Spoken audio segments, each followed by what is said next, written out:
आज हम बनाएंगे पनीर टिक्का सैंडविच जो कि अंदर से एकदम जूसी रहेगा और बाहर से एकदम क्रंची। एक बार ये सुनिए आप।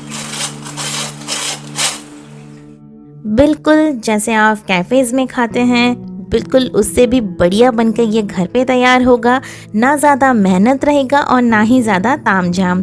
तो बिना देरी किए चलिए ये पनीर टिक्का सैंडविच हम बनाना शुरू करते हैं। आज की रेसिपी आप एंड तक ज़रूर देखिए। अगर आपको मेरी रेसिपी अच्छी लगी हो तो इसको लाइक शेयर एंड अगर आप मेरे चैनल में नए हैं तो इसको सब्सक्राइब करना ना भूलें। तो चलिए आज की रेसिपी शुरू करते हैं। पनीर टिक्का सैंडविच बनाने के लिए सबसे पहले हम मैरिनेशन तैयार कर लेंगे। तो उसके लिए मैंने यहाँ पे लिया है 2 बड़े चम्मच दही। दही आपकी बिल्कुल भी खट्टी नहीं होनी चाहिए। और साथ में मैंने यहाँ पे लिया है मस्टर्ड ऑयल 1 टेबलस्पून। और यहाँ पे मैंने लिया है नमक 1 छोटा चम्मच, कसूरी मेथी लिया है 1 बड़ा चम्मच, हल्दी लिया है आधा छोटा चम्मच, साथ में लिया है जीरा पाउडर आधा छोटा चम्मच, धनिया पाउडर लिया है 1 छोटा चम्मच और साथ में नींबू का रस लिया है 1 बड़ा चम्मच, कश्मीरी रेड मिर्च लिया है 1 छोटा चम्मच, जिंजर गार्लिक का पेस्ट लिया है 1 बड़ा चम्मच, आधा चम्मच जिंजर पेस्ट, आधा चम्मच गार्लिक पेस्ट, साथ में 1 छोटा चम्मच लिया है गरम मसाला और आधा छोटा चम्मच लिया है काला नमक। तो अब एक बाउल लेंगे और उसमें हम ऐड करेंगे ये मस्टर्ड ऑयल। मस्टर्ड ऑयल के साथ ही हम इसमें डाल देंगे कश्मीरी रेड मिर्च पाउडर। अब इसको बढ़िया से कर लेंगे मिक्स। इससे बहुत ही बढ़िया कलर आता है। जब तेल के साथ ये लाल मिर्च मिक्स होता है तो कलर बहुत ही बढ़िया आता है। तो इसको बढ़िया से एक बार मिक्स कर लेंगे। जैसे ये अच्छे से मिक्स हो जाएगा फिर इसमें हम एक एक करके सारे जो ड्राई स्पाइसेस है उसको ऐड कर देंगे। बस नमक हमें अभी ऐड नहीं करना है, सारा मसाला हम इसमें अभी ऐड कर देंगे। जीरा, धनिया पाउडर, हल्दी, गरम मसाला, काला नमक, कसूरी मेथी एंड जिंजर गार्लिक पेस्ट, ये सारा एक बार हम मिक्स कर लेंगे। और इसको बढ़िया से मिक्स करने के बाद ही हम इसमें ऐड करेंगे दही। ये जो मसाला है वो बहुत जल्दी बनकर तैयार हो जाता है और इस सैंडविच में कोई तामझाम नहीं होता है। हमें अलग से टिक्का बनाने की भी ज़रूरत नहीं होती है। एक ही पैन में ही सब कुछ बनकर तैयार हो जाता है। तो ये देखिए मैंने इसको बढ़िया से मिक्स कर लिया है। अब इसमें हम ऐड करेंगे दही। यहाँ पे आपको फ्रेश दही का ही यूज़ करना है और दही आपकी थोड़ी सी गाढ़ी होना चाहिए। अगर आपके पास हंकड़ है तो और बढ़िया बात है, आप उसको भी यूज़ कर सकते हैं। बस अब इसको बढ़िया से एक बारी मिक्स कर लेंगे। एक बारी ये मिक्स हो जाए तो चलेंगे फिर नेक्स्ट प्रोसेस पे। ये देखिए यहाँ पे ये बढ़िया से मिक्स हो चुका है। तो अब हम चलते हैं नेक्स्ट प्रोसेस पे। तो ये मिक्सचर में हम डालेंगे एक स्मोकी इफ़ेक्ट या फिर तंदूर का इफ़ेक्ट। इसीलिए आप कोई भी कटोरी या फिर कोई भी मिट्टी का छोटी सी दिया या फिर कुछ भी आप यहाँ पे रख लीजिए। बीच में थोड़ा सा कोयला रखिए जलता हुआ और इसमें हम डालेंगे थोड़ा सा घी और इसको ढक देंगे। अगर आपके पास कोयला नहीं है तो कोई बात नहीं है, आप यहाँ पे दालचीनी का एक छोटा सा टुकड़ा भी जलाकर यूज़ कर सकते हैं, उससे भी सेम इफ़ेक्ट आता है। तो ये देखिए कितना बढ़िया यहाँ पे एक स्मोकी सा फ्लेवर आ चुका है इस मैरिनेशन में। अब कटोरी को साइड में रखते हैं।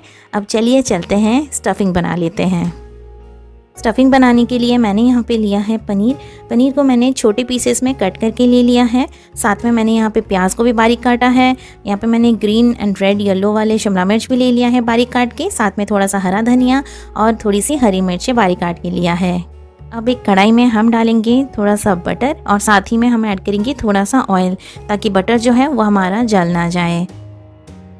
अब इस बटर को मेल्ट होने देंगे और तेल को थोड़ा सा गर्म होने देंगे। जैसे ये गर्म हो जाएगा इसमें हम डालेंगे प्याज और 3 कलर के सारे शिमला मिर्च। अगर आपको यहाँ पे शिमला मिर्च नहीं डालना है तो आप इसको स्किप कर सकते हैं।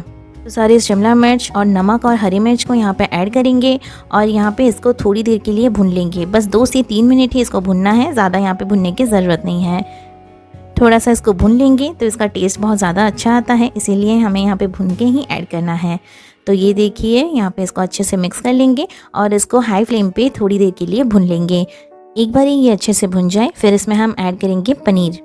पनीर को हमने यहाँ पे छोटे पीसेस में कट किया है। आपको जैसा मन हो आप कट कर सकते हैं, बट इसको थोड़ा सा छोटा काटेंगे तो इसका टेस्ट थोड़ा ज़्यादा अच्छा आता है, क्योंकि उससे क्या होता है आपको हर बाइट में पनीर के पीसेस मिलेंगे। अब इसको अच्छे से एक बार हाई फ्लेम पे ही मिक्स कर लेंगे।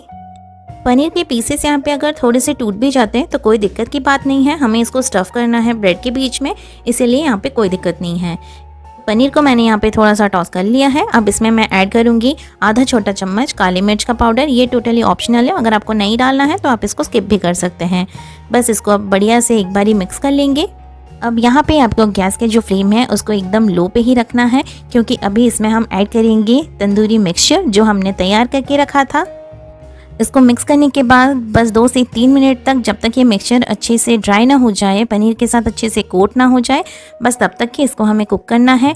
और आप इसी स्टेज में एक बार इसको मिक्स कर लें, उसके बाद इसी में ही आप नमक टेस्ट कर लें और एडजस्ट कर लें, क्योंकि इसके बाद हम और नमक यहाँ पे एडजस्ट नहीं कर सकते हैं। बस इसको बढ़िया से चलाते हुए आपको भून लेना है। बस 1 से 2 मिनट के अंदर ये आपका जो स्टफिंग है वो बनकर तैयार हो जाएगा। तो ये लीजिए, यहाँ पे स्टफिंग बनकर एकदम तैयार है। अब स्टफिंग को हम एक बोल में निकाल लेंगे और इसको थोड़ा सा ठंडा होने देंगे। तो ये मिक्सचर मैंने यहाँ पे बोल में निकाल लिया है और ये पूरा ठंडा हो चुका है।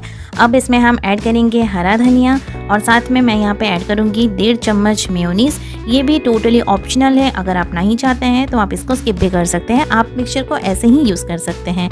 बस अब इसको एक बारी बढ़िया से कर लेंगे मिक्स। आप एक बारी में जितना मिक्सचर यूज़ करना चाहते हैं उसको ही आप यहाँ पे मेयोनीज़ के साथ मिक्स करें, अदरवाइज़ बाकी आप अलग ही रखें। जब आपको मन हो तब आप इसमें मेयोनीज़ एक्स्ट्रा ऐड करके फिर आप इसको ब्रेड के अंदर स्टफिंग करें। तो ये देखिए, यहाँ पे मिक्सचर बढ़िया से मैंने मिक्स करके तैयार कर लिया है स्टफिंग। अब चलिए ब्रेड में स्टफिंग करना शुरू करते हैं। तो ये देखिए, मैं यहाँ पे सैंडविच ब्रेड का यूज़ कर रही हूँ। आप कोई भी ब्रेड का यूज़ कर सकते हैं, ब्राउन ब्रेड, आटा ब्रेड या फिर मल्टीग्रेन, आप कोई भी ब्रेड यहाँ पे यूज़ कर सकते हैं। तो अब इसमें हम ऐड करेंगे बटर। तो बटर को थोड़ा सा आप पहले बाहर रख लें, वो जैसे ही स्मूथ हो जाए उसके बाद ही इसमें आप ऐड करें। तो दोनों स्लाइस के ऊपर हम पहले बटर यहाँ पे ऐड कर देंगे। अगर आपके पास हरी चटनी है, आप लगाना चाहते हैं, तो आप यहाँ पे वो हरी चटनी भी यूज़ कर सकते हैं, या फिर आप चाहे तो इसमें सॉस का भी यूज़ कर सकते हैं। बट मैं आज यहाँ पे और कुछ भी ऐड नहीं करूँगी, बस यहाँ पे मैंने बटर ऐड किया है। इसके ऊपर हम डालेंगे सैंडविच का स्टफिंग। ये जो स्टफिंग है ये आप बनाकर इजीली रख सकते हैं और जब आपको मन हो तब आप इसको ब्रेड के अंदर डालें और फिर सैंडविच बना के इसको गर्मा गर्म सर्व करें। तो ये देखिए, मैंने अच्छे से इसको लेयर कर लिया है ब्रेड में। इसको एकदम इक्वली हमें हर साइड में लेयर कर देना है। अब इसमें हम ऐड करेंगे चीज़। चीज़ टोटली ऑप्शनल है, आपको मन हो तो आप चीज़ स्लाइस ऐड कर सकते हैं या फिर मोज़रेला कुछ भी यूज़ कर सकते हैं। ऊपर से मैं यहाँ पे थोड़ा सा फ्लेवर देने के लिए डाल रही हूँ गार्लिक पाउडर, साथ में डालूंगी थोड़ा सा चिल्ली फ्लेक्स एंड ऑरिगेनो। ये सारा सब कुछ ऑप्शनल है, अगर आपको मन है तो आप इसमें ऐड करें, वरना आप इसको स्किप भी कर सकते हैं। ये सैंडविच एकदम बनकर ये तैयार हो गया है। अब ऊपर से हम ऐड कर देंगे ये ब्रेड के स्लाइस को एंड फिर इसको चलिए अब हम ग्रिल करते हैं। तो मैंने यहाँ पे ग्रिल पैन का यूज़ किया है, आप चाहे तो ग्रिल पैन के बदले आप नॉर्मल पैन का भी यूज़ कर सकते हैं। इसमें हम थोड़ा सा बटर अप्लाई करेंगे और फिर इसमें हम डालेंगे ब्रेड के स्लाइस को। यहाँ पे हम ब्रेड स्लाइस को रखेंगे। इसको हमें ध्यान से रखना है क्योंकि ये थोड़े से बड़े ब्रेड्स जो होते हैं वो थोड़े से टूटने के चांसेस रहते हैं। ऊपर से हम एक प्लेट रख के इसको थोड़ा सा प्रेस कर देंगे ताकि इसमें जो लाइन से ग्रिल पैन में वो ब्रेड के ऊपर आ जाए और वो देखने में बढ़िया लगे। इसको एकदम लो फ्लेम पे नीचे से एक बारी कुक कर लेना है। जैसे ये एक बारी हो जाएगा तो ऊपर से थोड़ा सा और बटर हम इसमें ऐड करेंगे और फिर इस ब्रेड को हम पलट लेंगे। लो फ्लेम पे हमें दोनों साइड से इसको 2 से 3 मिनट के लिए कुक करना है। तो बस यहाँ पे मैंने बटर को ऐड कर लिया है। तो चलिए अब इसको हम पलट लेंगे। एकदम ध्यान से हम इसको पलट लेंगे। आपको चाहिए तो आप यहाँ पे और एक करछी का भी यूज़ कर सकते हैं ताकि उसके हेल्प से आप इसको इजीली फ्लिप कर सके। तो ये देखिए, मैंने इसको पलट लिया। सेम प्रोसेस में हम यहाँ पे फिर से प्लेट रखेंगे और इसको फिर से 2 मिनट के लिए छोड़ देंगे। तो ये लीजिए, 2 से 3 मिनट हो चुके हैं। अब इसको हम निकाल लेंगे और चलिए इसको हम कट कर लेते हैं। अंदर से एकदम जूसी एंड बाहर से एकदम क्रंची बनकर ये तैयार हुआ है। तो आप ये सुनिए,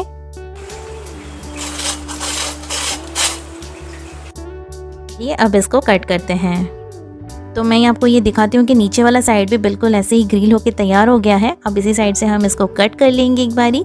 मैं इसको 4 स्लाइस में कट कर रही हूँ क्योंकि ये बड़ा वाला पीसेस है ब्रेड का, तो इसीलिए मैं यहाँ पे 4 पीस कर रही हूँ। अगर आप छोटे ब्रेड में करते हैं तो आप इसको हाफ ही कट करें। तो ये देखिए कितना बढ़िया फीलिंग है इसके अंदर और बहुत ही टेस्टी भी बना है, बहुत ही टेस्टी दिख भी रहा है।